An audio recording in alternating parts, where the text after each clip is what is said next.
Hola, nosotros somos el equipo 3 del módulo 203 del grupo 9234 y vamos a exponer acerca de la evaluación neuropsicológica de la atención. Hola, mi nombre es Miriam Roque Hernández y yo les voy a exponer acerca de la definición de la atención. Bueno, ¿cómo es que se define la atención? La atención es un proceso psicológico básico que se encuentra presente en la vida cotidiana, bueno, en la actividad de la vida, en la actividad de la vida cotidiana del ser humano, es decir, está presente en todas las actividades que realiza en su día a día, ya sea el aprendizaje, el realizar cualquier acción, está presente, bueno, este factor de la atención.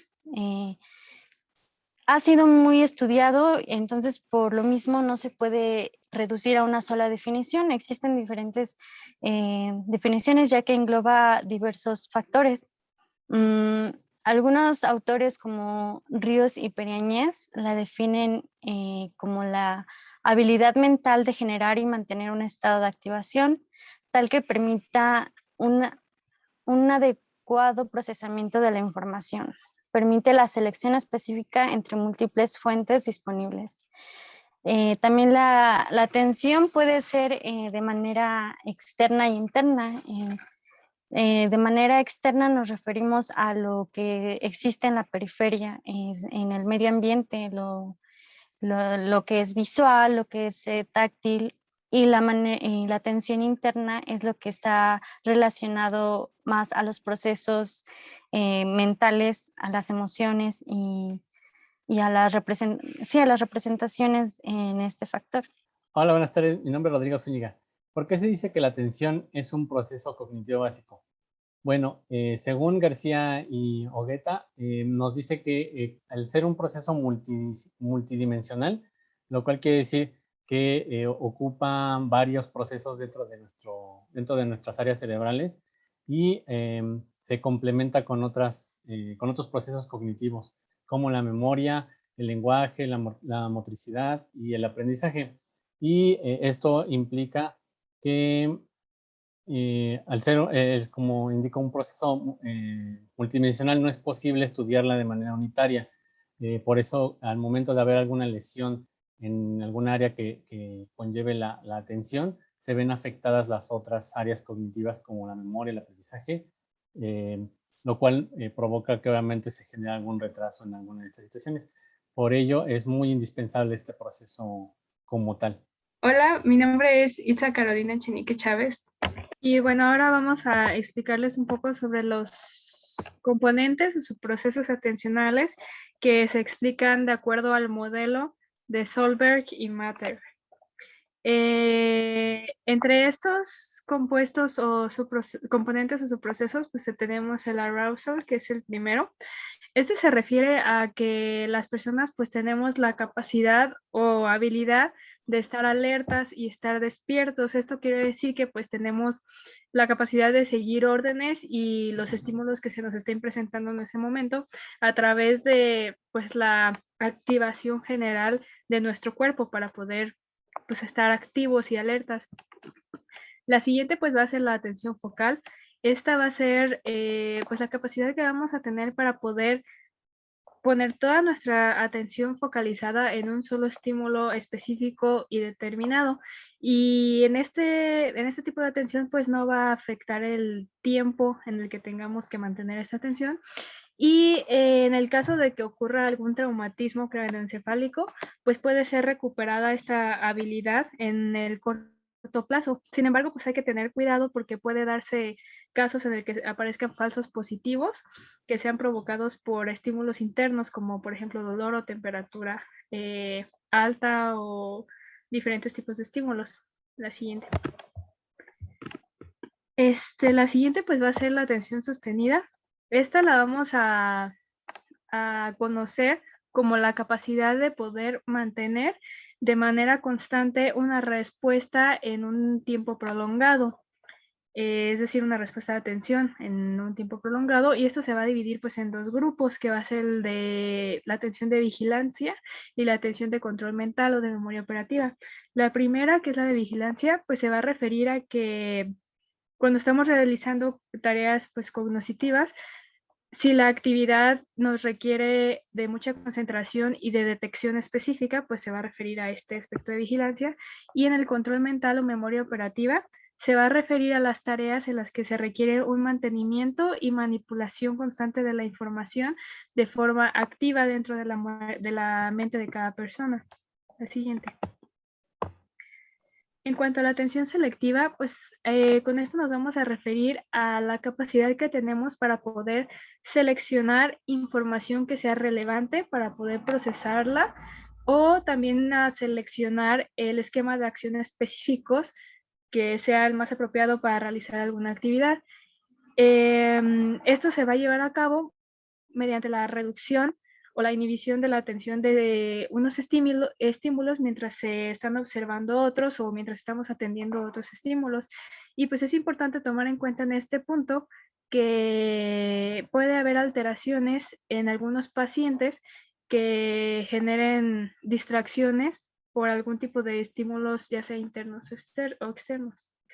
La siguiente pues es la atención alternante. Por esta, pues entendemos que es la capacidad de poder cambiar la atención entre diferentes tareas que estemos realizando. Y estas tareas, pues que van a requerir diferentes pues requerimientos cognitivos en cada momento de esta actividad, y esto nos va a permitir tener el control de toda la información que estemos procesando en cada momento de la actividad. Y también debemos destacar que cuando se producen déficits o alteraciones en este tipo de atención alternante, pues se va a provocar una dificultad en los pacientes que les va a provocar complicación para cambiar de manera rápida y fluida entre diferentes tareas.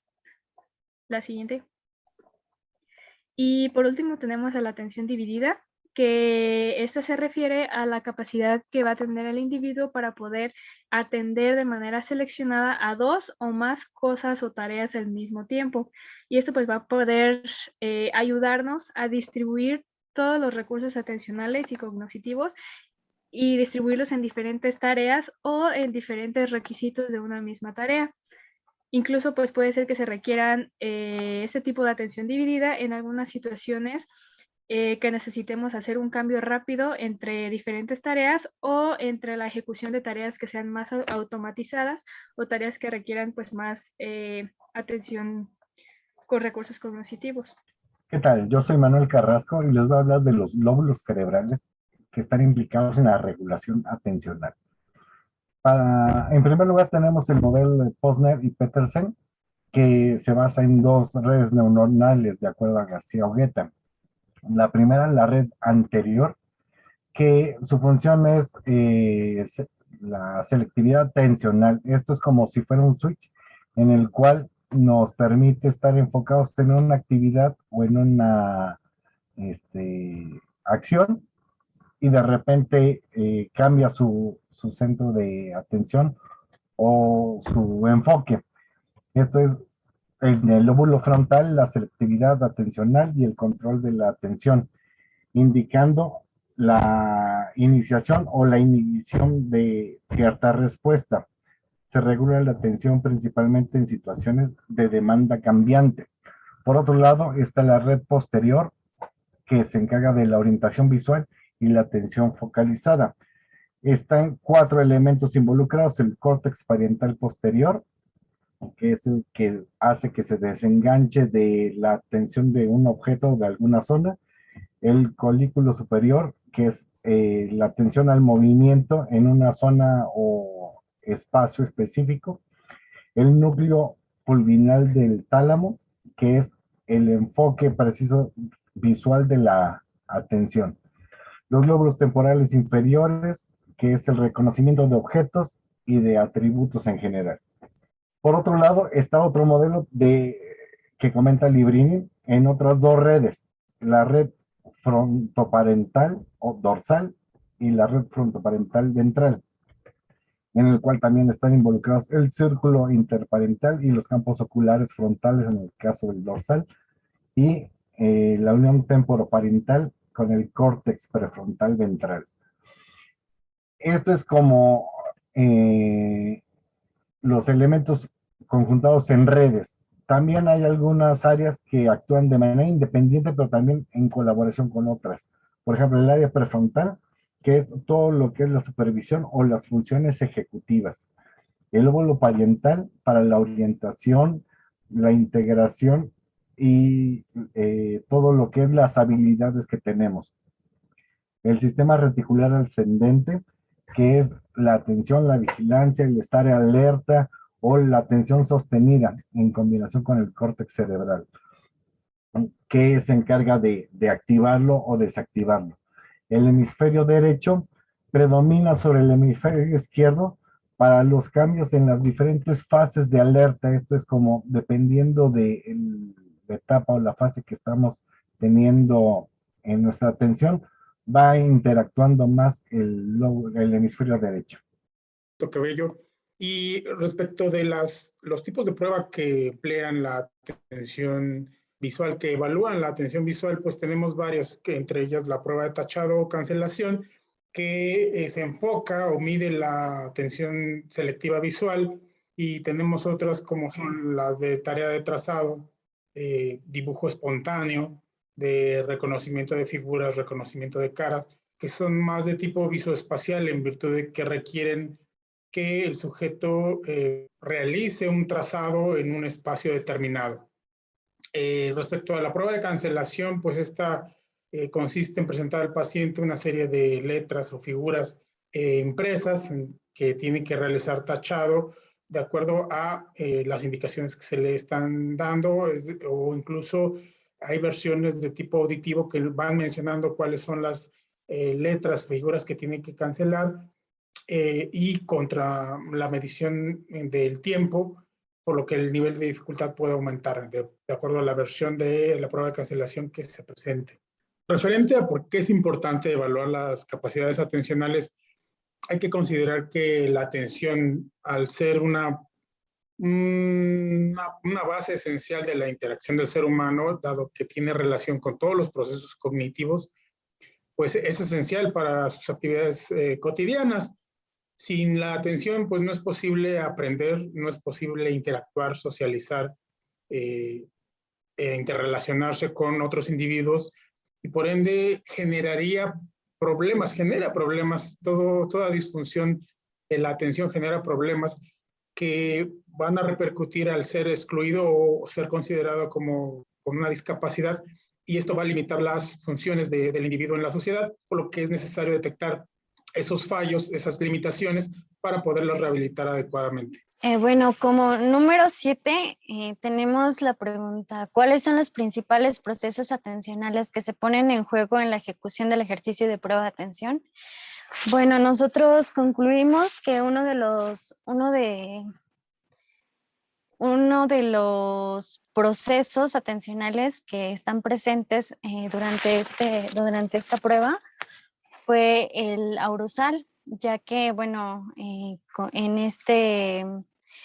el sujeto al que se le hizo la prueba se veía en constante alerta en cuanto a resolver el ejercicio. También en la parte de este mismo ejercicio, en la parte de la atención focal, logramos identificar en nuestro sujeto de estudio que al momento de, ya una vez haberle dado la instrucción, él mantiene un enfoque en la figura que se le indicó como blanco de prueba, la cual va a estar buscando durante toda la prueba. También identificamos que la prueba se hace uso de la atención sostenida, ya que en esta, pues, el sujeto que estudiamos, pues, tenía que mantener su atención y su concentración en la figura, y tenía que mantenerla en su memoria para poder identificarla durante el tiempo en el que durara la prueba. Y entonces, haciendo esto, pues tenía que mantener de manera sostenida su concentración para mantener enfocada la figura y tachar esta figura en el momento en el que la encontrara. con nuestro sujeto de estudio encontramos que utilizó la atención selectiva debido a que cuando el sujeto buscaba la figura que tenía que fichar, evitaba las que no podía y dejaba de atender esos distractores, también como los ruidos del entorno, entre otros factores externos. En cuanto a la atención alternante y la atención dividida, consideramos que no se presentó en este caso de investigación, debido a que el ejercicio únicamente se le pedía que realizara alguna tarea en específico y no hubo necesidad de pedirle que se enfocara en otro tipo de factores. Bueno, eso sería todo. Agradecemos la atención y con esto queda cubierto todos los puntos de la exposición. Muchas gracias.